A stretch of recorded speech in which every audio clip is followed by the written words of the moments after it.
Hello students,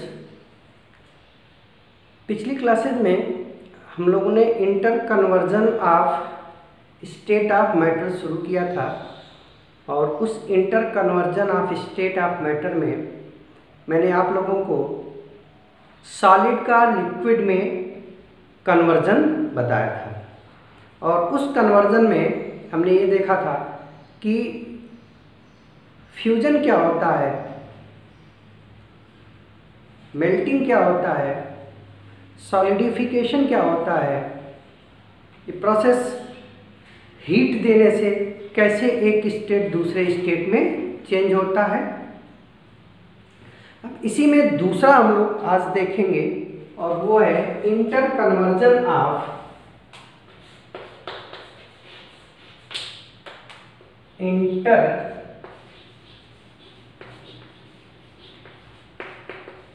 conversion of liquid into gas। Interconversion of liquid into gas. तो अगर कोई substance liquid state में है और इसको हमको गैसियस स्टेट में कन्वर्ट करना है, सपोज करिए कि हमारे पास H2O वाटर लिक्विड फॉर्म में है और इसको हमको वाटर वेपर में कन्वर्ट करनी है। तो इस लिक्विड का, वाटर का अगर हम टेम्परेचर इंक्रीज करें मतलब हीटिंग करें, इसको हीट करें, तो हीटिंग से इसका टेम्परेचर क्या होगा, इंक्रीज होगा और टेम्परेचर इंक्रीज होके ये गैसियस स्टेट में कन्वर्ट हो जाएगा। सिमिलरली अगर गैसियस स्टेट है तो इसकी कूलिंग की जाए, आप कूलिंग करेंगे तो इसका टेम्परेचर डिक्रीज होगा और टेम्परेचर डिक्रीज होगा तो ये गैस लिक्विड में कन्वर्ट हो जाएगा। ठीक है, तो हम ये कह सकते हैं कि अगर हम किसी लिक्विड का टेम्परेचर इंक्रीज करें या उसको हीट दें तो वो लिक्विड गैसियस स्टेट में कन्वर्ट हो जाता है और गैसियस स्टेट से अगर आपने हीट ले लिया, उसको कूल कर दिया, उसका टेम्परेचर कम कर दिया तो वो लिक्विड स्टेट में कन्वर्ट हो जाता है। ठीक है, तो इसका मतलब कि ऑन हीटिंग लिक्विड क्या करेगा, एनर्जी एब्जॉर्ब करेगा। On heating liquid absorb heat energy and convert into gaseous state and on cooling gas release heat energy and convert into liquid state. ठीक है, तो ये इंटर कन्वर्जन हो गया। अब हमको ये देखना है कि इस दो प्रोसेस में जो दो प्रोसेस हो रहे हैं, एक जो लिक्विड स्टेट है ये कन्वर्ट हो रहा है गैसियस स्टेट में और दूसरे प्रोसेस में ये गैसियस स्टेट से कोई सब्सटेंस कन्वर्ट हो रहा है लिक्विड स्टेट में। ठीक है, तो इन दोनों प्रोसेस का नाम क्या है? अगर लिक्विड कन्वर्ट हो रहा है गैसियस स्टेट में बाय एब्जॉर्बिंग हीट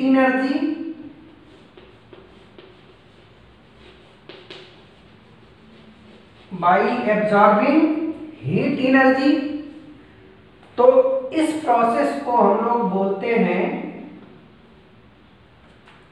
बॉयलिंग।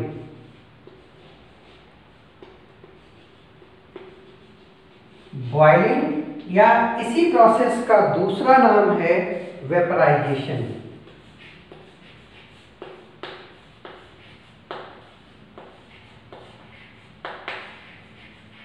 ठीक है। और अगर कोई गैसियस सब्सटेंस लिक्विड में चेंज हो रहा है बाई इमिटिंग हीट एनर्जी, यहां से हीट एनर्जी क्या होगी, रिलीज होगी, तो इस प्रोसेस को हम लोग बोलते हैं कंडेंसेशन। क्या बोलते हैं बेटा, कंडेंसेशन, कंडेंस होना, ठीक है। Process is known as condensation, या गैस लिक्विड में कन्वर्ट हो रहा है तो इसका दूसरा नाम हम बोल सकते हैं लिक्विफिकेशन।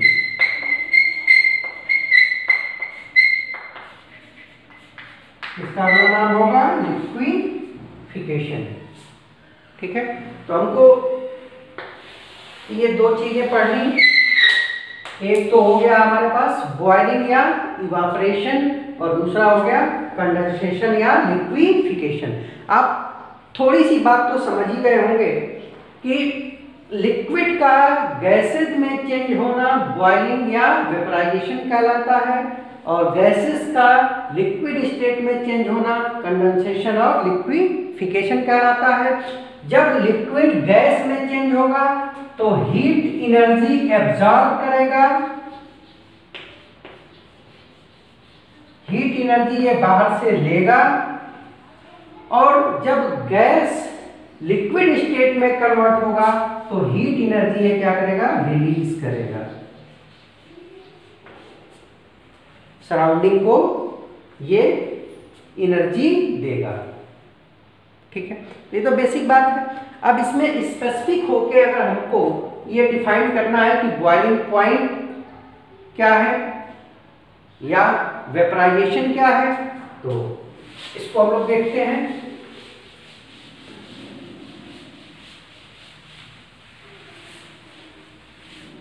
देखो बेटा, मान लो हमने एक बर्तन में वाटर लिया, H2O लिया, रूम टेम्परेचर पे लिया है, तो मैंने आपको बताया है कि room temperature generally 25 degree centigrade, तो रूम टेम्परेचर 25 डिग्री सेंटीग्रेड है, तो यहाँ पे जो वाटर है उसका भी टेम्परेचर 25 डिग्री सेंटीग्रेड होगा, ठीक है। अब जैसे ही आप इसको एनर्जी देना शुरू करोगे तो इसका टेम्परेचर इंक्रीज करेगा, ठीक है। टेम्परेचर इंक्रीज करके मान 25 डिग्री है, आपने हीट दिया तो ये 26 हुआ, 27 हुआ, ऐसे बढ़ते बढ़ते जैसे ही इसका टेम्परेचर 100 डिग्री सेंटीग्रेड हो जाएगा, कितना, 100 डिग्री सेंटीग्रेड, ये लिक्विड अब वेपर में कन्वर्ट होना शुरू हो जाएगा। और इस समय जो लिक्विड का वेपर में कन्वर्जन होगा ये बहुत तेजी से होगा, बहुत तेजी से होगा, ठीक है। तो आपने एक कोई लिक्विड लिया, वो किसी एक पर्टिकुलर टेम्परेचर, हमने मान लिया रूम टेम्परेचर पे था, इसको एनर्जी देनी शुरू करी, एनर्जी देनी शुरू करी तो इसने हीट एनर्जी जो आप दे रहे हैं बाहर से इसको एब्जॉर्ब करेगा, एब्जॉर्ब करेगा, तो हीट एनर्जी एब्जॉर्ब करने के वजह से इसका टेम्परेचर बढ़ेगा, टेम्परेचर बढ़ेगा तो काइनेटिक एनर्जी भी बढ़ेगी, और काइनेटिक एनर्जी बढ़ने की वजह से इसके मॉलिक्यूल दूर दूर होंगे, और जैसे ही इसका टेम्परेचर 100 डिग्री सेंटीग्रेड हुआ, बहुत तेजी से ये लिक्विड के मॉलिक्यूल यहाँ से निकल के और वेपर फेज में आने लगेंगे, कन्वर्ट होने लगेंगे, ठीक है। तो जिस टेम्परेचर पे कोई लिक्विड बहुत तेजी से रैपिडली लिक्विड फेज से वेपर फेज में जाने लगता है, उसी टेम्परेचर को इस पर्टिकुलर लिक्विड का हम बोलते हैं बॉइलिंग पॉइंट, ठीक है, बॉइलिंग पॉइंट। अब इसी में एक चीज और बोला जाता है नॉर्मल बॉइलिंग पॉइंट। तो नॉर्मल बॉइलिंग पॉइंट का मतलब ये है कि ये जो टेम्परेचर आप मेजर कर रहे हैं उस समय यहाँ का जो प्रेशर होना चाहिए वो 1 एटमॉस्फेयर होना चाहिए, ठीक है। तो बॉइलिंग पॉइंट या नॉर्मल बॉइलिंग पॉइंट क्या होगा बेटा, क्या हो गया बॉइलिंग पॉइंट, टेम्परेचर या कांस्टेंट टेम्परेचर, हर लिक्विड के लिए ये वैल्यू फिक्स होती है, इसीलिए बोला कांस्टेंट। जैसे वाटर के केस में कितना होगा 100 डिग्री सेंटीग्रेड। तो constant temperature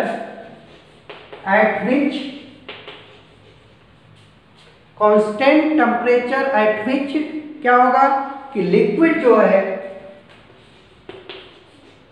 liquid molecule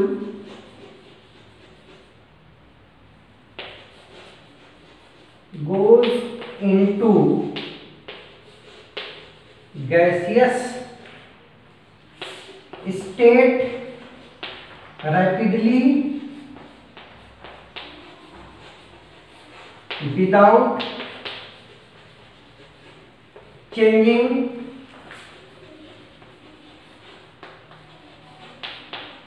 in temperature। मैंने आपको कल भी बताया था कि जब भी फेज का ट्रांसफॉर्मेशन होता है, एक फेज से दूसरे फेज में जाते हैं, तो ड्यूरिंग फेज ट्रांसफॉर्मेशन टेम्परेचर बढ़ता नहीं है, टेम्परेचर कांस्टेंट रहता है। इस बात को फिर से समझ लो कि आपने ये लिक्विड लिया था 25 डिग्री सेंटीग्रेड पे, हीट देना शुरू किया, हीट एनर्जी इसने एब्जॉर्ब करी, हीट एनर्जी एब्जॉर्ब करके इसका टेम्परेचर बढ़ेगा, बढ़ते बढ़ते एक टेम्परेचर ऐसा आएगा जिसपे ये लिक्विड बहुत तेजी से अपने वेपर में कन्वर्ट होगा, और उसी पर्टिकुलर टेम्परेचर को हम कहते हैं बॉइलिंग पॉइंट। ठीक है, अब इस बॉइलिंग पॉइंट पे ये लिक्विड बहुत तेजी से वेपर में कन्वर्ट होना शुरू हो गया। ठीक है, अब ये कन्वर्जन शुरू हो गया है और आप हीट दे रहे हैं, तो जब तक यहाँ एक ड्रॉप भी लिक्विड यानी कि वाटर का बचा हुआ है, अब इस लिक्विड का टेम्परेचर बढ़ेगा नहीं, वो 100 डिग्री सेंटीग्रेड ही रहेगा। क्यों? क्योंकि अब फेज चेंज हो रहा है और during phase change, phase transformation temperature increase नहीं होता है। ठीक है, तो ये हो गया डेफिनेशन बॉइलिंग पॉइंट या normal boiling. Normal boiling point बोलेंगे तो लिखेंगे एट 1 एटमॉस्फेरिक प्रेशर। ठीक है, अगर सिर्फ बॉइलिंग पॉइंट बोलेंगे तो प्रेशर की कोई बात नहीं होगी, कोई भी प्रेशर हो सकता है जो एक्सटर्नल प्रेशर है, लेकिन नॉर्मल बॉइलिंग पॉइंट पे जो प्रेशर होता है उसको हम लोग 1 एटमॉस्फेयर कंसीडर करते हैं। ठीक है, तो क्या हो जाएगा डेफिनेशन बेटा बॉइलिंग पॉइंट का, the constant temperature at which a liquid rapidly change into gaseous state by absorbing heat energy without change in temperature at 1 atmospheric pressure. ठीक है, तो ये हो गया बॉइलिंग एंड बॉइलिंग पॉइंट। अब रिवर्स जो प्रोसेस था, रिवर्स प्रोसेस था जिसको हम लोग कंडेंसेशन बोल रहे थे,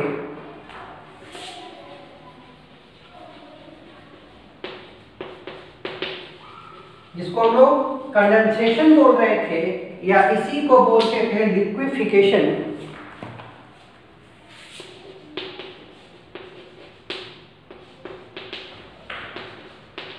तो लिक्विफिकेशन में क्या हो रहा था बेटा, जो गैसियस स्टेट है, ये गैसियस स्टेट चेंज हो रहा था किसमें, लिक्विड स्टेट में, और गैसियस स्टेट से लिक्विड स्टेट में जाने पे आपको कूलिंग कराना पड़ रहा था, और इस कूलिंग के लिए ये जो गैस थी ये हीट एनर्जी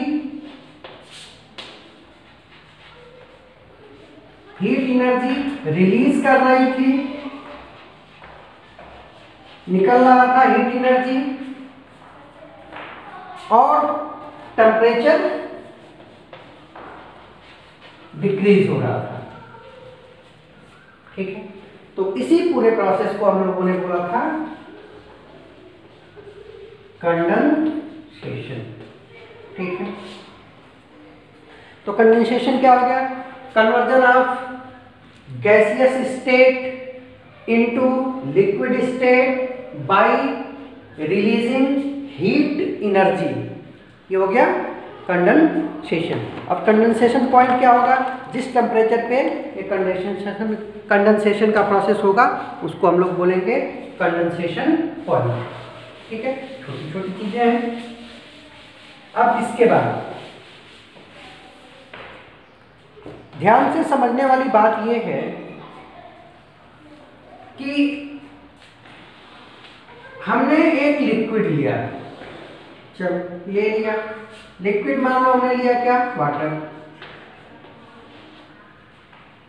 ठीक है, अभी जिस समय हम ले रहे हैं रूम टेम्परेचर पे, तो इस समय इसका टेम्परेचर कितना है, मान लो 25 डिग्री सेंटीग्रेड है। ठीक है, आपने कहा कि जैसे ही इस लिक्विड का टेम्परेचर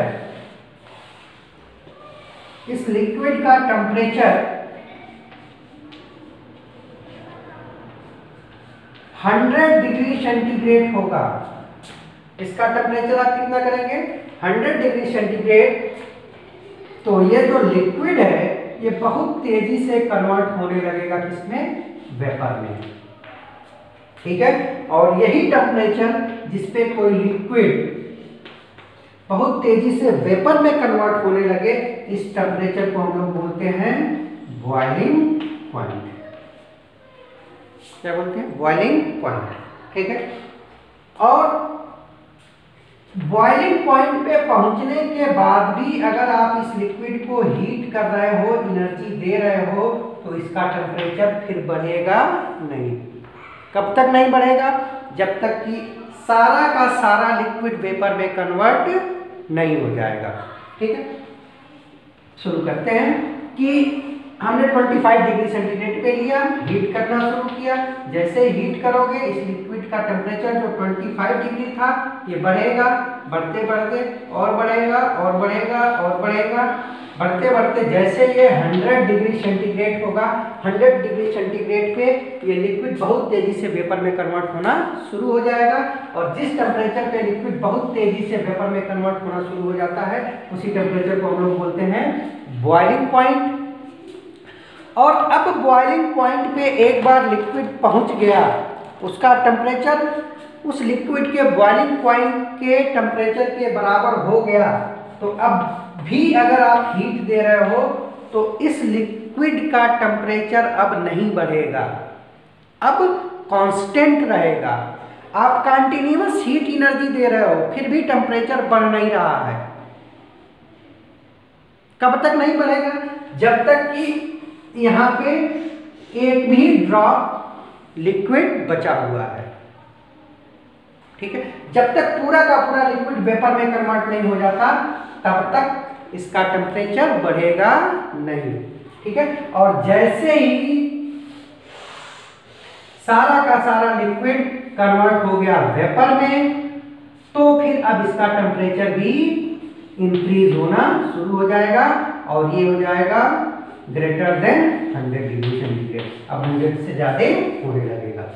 ठीक है, तो फिर क्वेश्चन ये आता है बेटा कि 100 डिग्री सेंटीग्रेड पहुंचने के बाद भी आप एनर्जी दे रहे हैं, हीट एनर्जी दे रहे हैं, और हीट एनर्जी दे रहे हैं तो ये टेम्परेचर बढ़ नहीं रहा है। क्यों नहीं बढ़ रहा है, आप एनर्जी दे रहे हैं तो टेम्परेचर बढ़ना चाहिए था, लेकिन बढ़ नहीं रहा है। तो जो एनर्जी दी जा रही है वो कहाँ गई? तो जिस तरह से हम लोगों ने प्रीवियस केस में पढ़ा था कि वहां भी जब सॉलिड से लिक्विड कन्वर्ट होता है, सॉलिड लिक्विड में कन्वर्ट होता है, तो कन्वर्जन के टाइम जब उसका टेम्परेचर 0 डिग्री सेंटीग्रेड हो जाता है, जिसको हम लोग मेल्टिंग पॉइंट बोलते थे, तो मेल्टिंग पॉइंट पे फर्दर एनर्जी देने से टेम्परेचर बढ़ता नहीं था। वो लिक्विड के मॉलिक्यूल में हिडन फॉर्म में रहता था। उसी तरीके से अगर ये लिक्विड अपने बॉइलिंग पॉइंट पे पहुंच गया है तो भी एनर्जी देने से इसका टेम्परेचर नहीं बढ़ेगा। क्यों नहीं बढ़ेगा?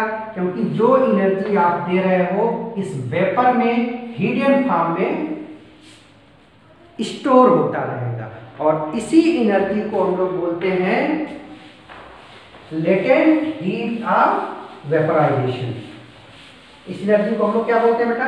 लेटेंट। जैसे वहां पे हमने बोला था latent heat of fusion, process fusion था, मेल्टिंग थी, तो लेटेंट हीट ऑफ फ्यूजन या मेल्टिंग बोलते थे। यहाँ पे वेपराइजेशन हो रहा है तो हम बोलेंगे लेटेंट हीट ऑफ वेपराइजेशन। ठीक है, और बिल्कुल वहां पे जैसे हमने डिफिनीशन दी थी लेटेंट हीट ऑफ फ्यूजन में कि 1 kg सॉलिड को इसके मेल्टिंग पॉइंट पे लिक्विड में कन्वर्ट करने के लिए जितनी अमाउंट ऑफ एनर्जी की रिक्वायरमेंट होती है उसी को हमने बोला था लेटेंट हीट ऑफ फ्यूजन। तो लेटेंट हीट ऑफ वेपराइजेशन क्या होगा? बिल्कुल उसी तरीके से यहाँ भी इसकी डिफिनीशन हम दे देंगे कि 1 kg लिक्विड को उसके बॉइलिंग पॉइंट पे कंप्लीटली वेपर में कन्वर्ट करने के लिए जो भी अमाउंट ऑफ एनर्जी रिक्वायर्ड होती है उसी अमाउंट ऑफ एनर्जी को हम लोग बोलते हैं लेटेंट हीट ऑफ वेपराइजेशन। तो ये आप याद रखेंगे कि amount of energy required to convert 1 kg of liquid into vapor at its boiling point and 1 atmospheric pressure। एक एटमॉस्फेरिक प्रेशर और इसके बॉइलिंग पॉइंट पे 1 kg लिक्विड को वेपर में कन्वर्ट होने के लिए जो भी एनर्जी की जरूरत पड़ती है उसी अमाउंट ऑफ एनर्जी को हम लोग बोलते हैं लेटेंट हीट ऑफ वेपराइजेशन। ठीक है बेटा, लेटेंट हीट ऑफ वेपराइजेशन। ठीक है, समझ लो जरा। जैसे मान लो बार बार मैं एक ही एक्सपेरिमेंट आपको दिखा रहा हूं कि आपने 25 डिग्री सेंटीग्रेड पे वाटर लिया है, आपने इसका टेम्परेचर बढ़ाना शुरू किया बाय प्रोवाइडिंग हीट एनर्जी, तो इसका टेम्परेचर बढ़ेगा। बढ़ते बढ़ते एक समय आ जाएगा कि अब इस लिक्विड का टेम्परेचर यहाँ पे 25 डिग्री सेंटीग्रेड था, आपने इसको हीट एनर्जी दिया तो टेम्परेचर इंक्रीज हुआ। इंक्रीज होते होते आपने कहा कि 100 डिग्री सेंटीग्रेड पे इसका टेम्परेचर आ गया है, और 100 डिग्री सेंटीग्रेड अगर ये लिक्विड वाटर है तो इसका क्या हो जाएगा? बॉइलिंग पॉइंट, और इसी टेम्परेचर पे ये लिक्विड अब तेजी से वेपर में कन्वर्ट होगा। ठीक, अब जैसे ही इस लिक्विड का टेम्परेचर, पूरे लिक्विड का टेम्परेचर 100 डिग्री सेंटीग्रेड हुआ, कितना हो गया? 100 डिग्री सेंटीग्रेड।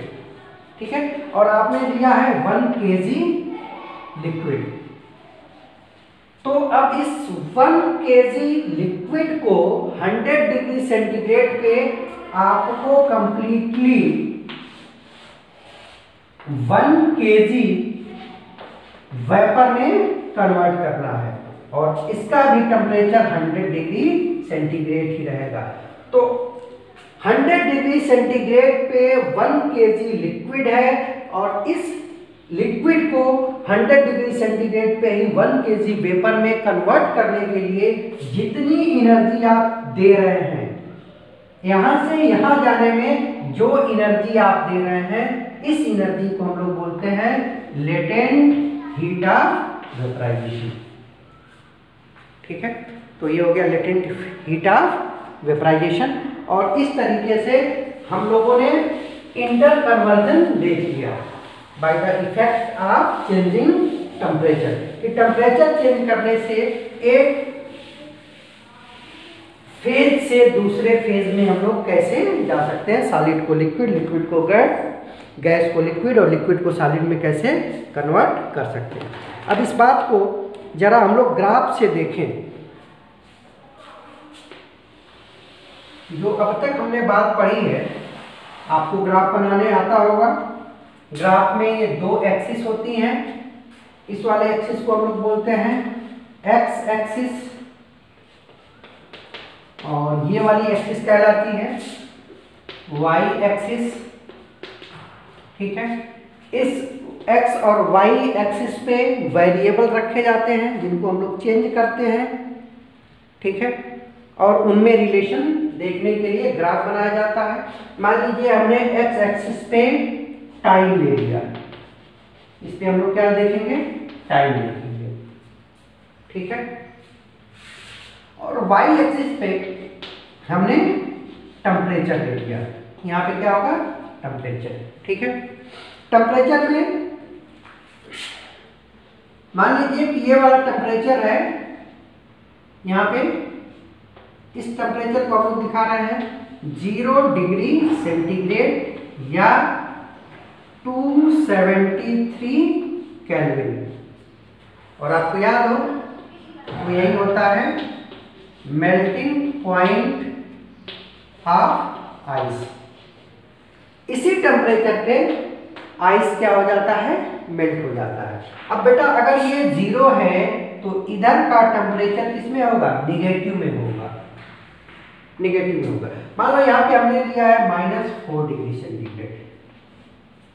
ठीक है, एक दूसरा टेम्परेचर यहाँ पे हम लोग ले लें 100 डिग्री सेंटीग्रेड। इसको मैं हटा देता हूँ, ये हो गया 100 डिग्री सेंटीग्रेड। हम लोग अपनी तरफ से सपोज कर रहे हैं कि इस पॉइंट का टेम्परेचर कितना है, 0 डिग्री सेंटीग्रेड, जो मेल्टिंग पॉइंट ऑफ आइस है। इसके नीचे का टेम्परेचर माइनस में होगा। ठीक है, 100 इस पॉइंट का टेम्परेचर हमने लिया है 100 डिग्री सेंटीग्रेड। इसको केल्विन में कन्वर्ट करोगे तो आएगा 373 केल्विन, और ये होता है बॉइलिंग पॉइंट ऑफ वाटर।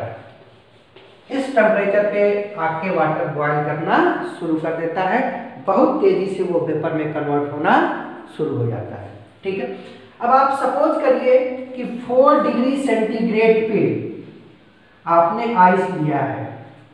ठीक है, आपने एक बर्तन में आइस रखा है और इस आइस का टेम्परेचर है -4 डिग्री सेंटीग्रेड। ठीक है, और इस को आपने हीट करना शुरू किया है। तो जब एनर्जी देना शुरू किया, हीट करना शुरू किया, तो टाइम के साथ जैसे जैसे आप हीट करेंगे टाइम पास होगा, और टाइम पास होगा तो अब यहाँ का टेम्परेचर बढ़ेगा।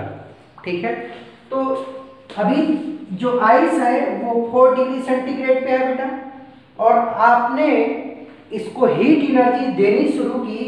तो हीट एनर्जी देंगे तो टाइम के साथ इसका टेम्परेचर बढ़ेगा, टेम्परेचर बढ़ेगा। ठीक है, लेकिन ये रहेगा आईसी।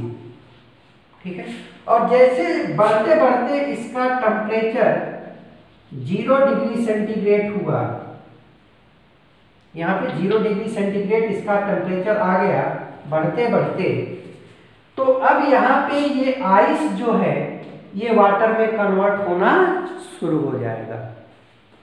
जैसे मान लीजिए हम इस पॉइंट को बोले ए और इस पॉइंट को बोले बी, तो ए से बी के बीच में सिर्फ आइस होगा।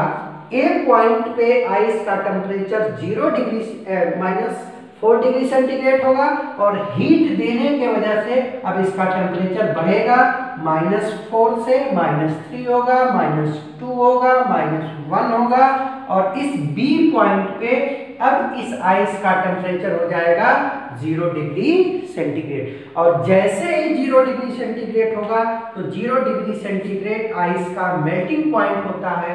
अब ये आइस जो सॉलिड है इस सॉलिड से कन्वर्ट होना शुरू हो जाएगा लिक्विड में, यानी कि बी पॉइंट पे आइस का लिक्विड में वाटर में कन्वर्जन शुरू हो जाएगा। और अब भी आप अगर एनर्जी दे रहे हैं, कंटिन्यू कर रहे हैं, तो अब इस पॉइंट के बाद इसका टेम्परेचर बढ़ेगा नहीं। कब तक नहीं बढ़ेगा? जब तक कि पूरा का पूरा आइस मेल्ट नहीं कर गया, वाटर में कन्वर्ट नहीं हो गया। तो मान लीजिए पॉइंट सी है। अब बी और सी पॉइंट के बीच में आइस भी होगा और वाटर भी होगा।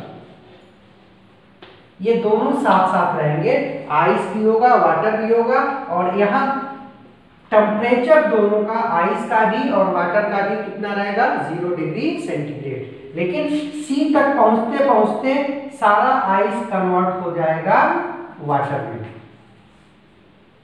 ठीक है।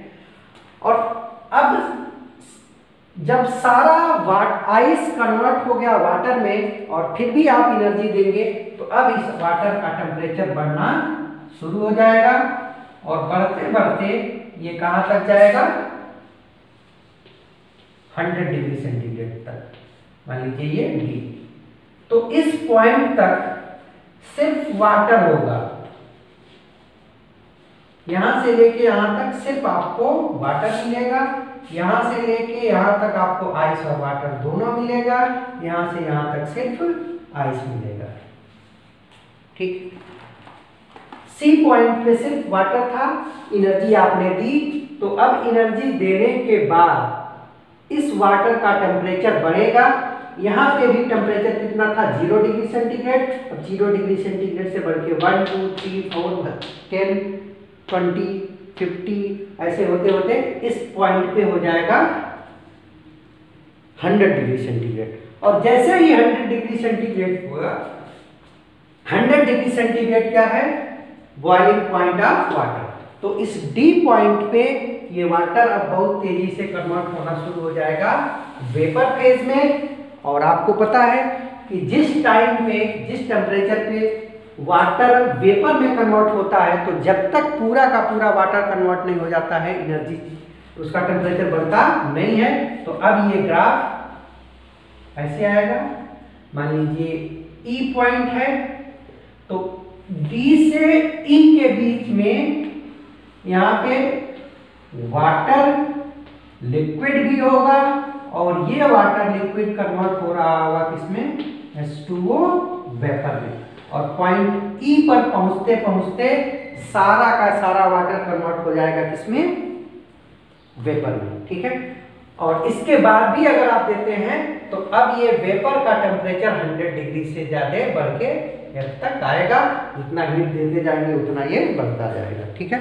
तो इस तरह से ये ग्राफ आता है, आपको ये समझना है। फिर से एक बार सुन लो कि हमने -4 डिग्री सेंटीग्रेड पे आइस लिया, आइस को हमने हीट एनर्जी प्रोवाइड करानी शुरू की, तो इसका टेम्परेचर बढ़ेगा। टेम्परेचर बढ़ते बढ़ते बढ़ते बढ़ते 0 डिग्री सेंटीग्रेड पे जाएगा और जैसे ही 0 डिग्री सेंटीग्रेड पे जाएगा ये आइस मेल्ट होना शुरू हो जाएगा, मेल्टिंग शुरू हो जाएगी। तो बी और सी के बीच में आइस भी होगा और वाटर भी होगा, लेकिन इन सब का टेम्परेचर कितना होगा?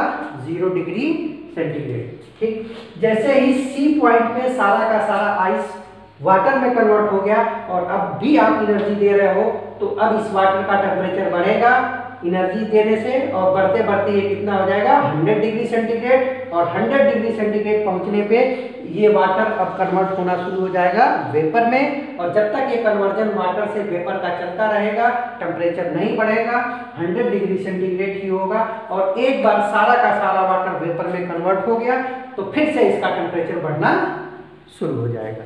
ठीक है। तो इस ग्राफ में आपसे पूछा जाता है कि बी पॉइंट पे क्या होगा, सी पॉइंट पे क्या होगा, बी और सी के बीच में क्या होगा, सी और डी के बीच में क्या क्या रहेंगे, सॉलिड लिक्विड गैस ना। तो इस तरह से आप इस चीज को बता सकते हो। ठीक है। और इसके बाद एक चीज होता है, आपको मैं बता दूं, एक टर्म है ट्रिपल पॉइंट। ट्रिपल पॉइंट आपको याद रखना है। ट्रिपल पॉइंट क्या होता है? ट्रिपल पॉइंट हमको पता है कि कोई भी स्टेट में कोई भी मैटर है वो 3 फिजिकल स्टेट में रह सकता है, सॉलिड, लिक्विड और gas. 3 physical state of matters हैं। जैसे वाटर की बात करो तो आइस हो सकता है, H2O लिक्विड हो सकता है और H2O वेपर हो सकता है, ठीक है। और इनका एक दूसरे में इंटर कन्वर्जन भी हम लोग पढ़ चुके हैं, ठीक है। अलग अलग टेम्परेचर पे जो H2O है, जैसे 0 डिग्री सेंटीग्रेड या उससे कम है तो आइस के रूप में होगा। यहाँ का टेम्परेचर कितना होना चाहिए? यहाँ का टेम्परेचर होना चाहिए less than or equal to 0 degree centigrade. H2O का टेम्परेचर 0 डिग्री सेंटीग्रेड या उससे कम है तो वो आइस के रूप में रहेगा। H2O लिक्विड के रूप में कब रहेगा? जब यहाँ का टेम्परेचर, इसका temperature greater than 0 degree centigrade और लेस देन 100 डिग्री सेंटीग्रेड। और वेपर में कब रहेगा? जब वेपर का टेम्परेचर होगा ग्रेटर देन 100 डिग्री सेंटीग्रेड, ठीक है। अब वो कंडीशन जिस टेम्परेचर और प्रेशर पे, जिस भी टेम्परेचर और प्रेशर पे किसी मैटर की तीनों स्टेट एक साथ हो, मतलब ऐसा टेम्परेचर जिसपे H2O जो है वो आपको सॉलिड के भी फॉर्म में मिले, लिक्विड के फॉर्म में भी मिले और गैस के भी, वेपर के भी फॉर्म में मिले, तो इसी टेम्परेचर को हम बोलते हैं triple point. Temperature at which a substance coexist in its 3 physical state.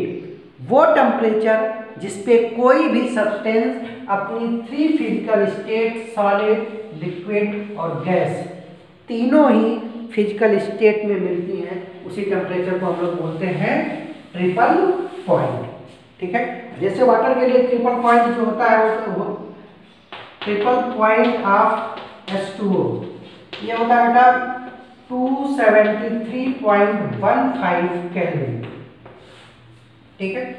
0 degree centigrade से थोड़ा सा ज्यादा, बहुत थोड़ा सा ज्यादा 0 डिग्री सेंटीग्रेड से, ये लगभग कितना ज्यादा है? ये है 0.01 डिग्री सेंटीग्रेड, ऑलमोस्ट लगभग इसके बराबर। तो इस टेम्परेचर पे जब आप H2O को लोगे तो H2O सॉलिड आइस के रूप में भी होगा, उस समय H2O लिक्विड भी होगा और आपको H2O वेपर भी दिखाई देगी। तो जिस टेम्परेचर पे कोई सब्सटेंस अपने 3 फिजिकल स्टेट में एक साथ रहता है, उसी टेम्परेचर को हम लोग बोलते हैं ट्रिपल पॉइंट ऑफ आइस, ठीक है बेटा। अब एक चीज होती है लास्ट कि हम लोग सॉलिड से डायरेक्ट गैस में कन्वर्ट हो जाए, सॉलिड स्टेट से डायरेक्ट गैसियस स्टेट में कन्वर्ट होना, बीच में आपका लिक्विड स्टेट नहीं आएगा, तो इस प्रोसेस को हम लोग बोलते हैं sublimation. Sublimation. The process of conversion of solid directly into gaseous state without going into liquid state is known as sublimation.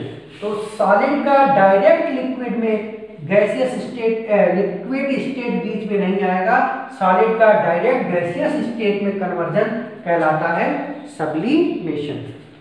और ऐसे सब्सटेंस को जिनका सब्लिमेशन होता है उसको सब्लिमेट बोलते हैं। और इसके कुछ एग्जाम्पल आपको हम बता दें, अमोनियम क्लोराइड, ठीक है। इसके अलावा आपने नैप्थलीन बॉल देखी होंगी, इसको घरों में फिनाइल की गोली बोलते हैं, नैप्थलीन बॉल्स, वो भी सब्लिमेट होते हैं। कैम्फर, कपूर, ये सब एग्जाम्पल हैं किसके? सब्लिमेट्स के। Thank you.